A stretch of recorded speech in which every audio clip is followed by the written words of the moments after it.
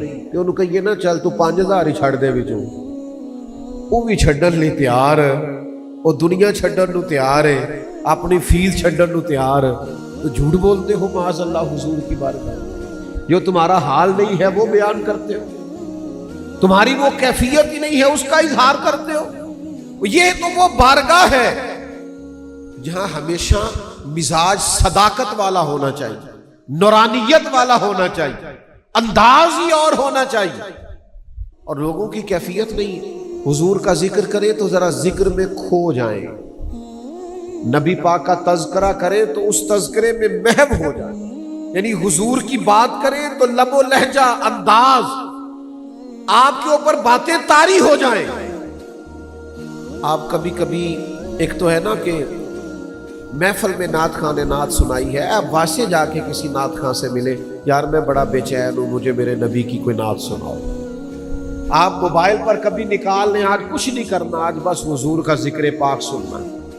آپ قلبی کیفیت اس طرح کی بنائیں، طبیعت اس طرح کی بنائیں۔ حضرت ابوبکر صدیق رضی اللہ تعالیٰ عنہ نے جب کلمہ پڑھا نا، تو مکہ مکرمہ کے اندر یہ بریکنگ نیوز تھی کہ ابوبکر صدیق مسلمان ہو گئے، بہت بڑی خبر تھی۔ اتنے بڑے تاجر، اتنا نام مکے میں، اور وہ مسلمان ہو گئے۔ تو کچھ صحابہ خبر کی تصدیق کے لیے گئے کہ کیا آپ واقعی مسلمان ہو گئے؟ آپ کو نام بتاؤں وہ کون تھے جانے والے؟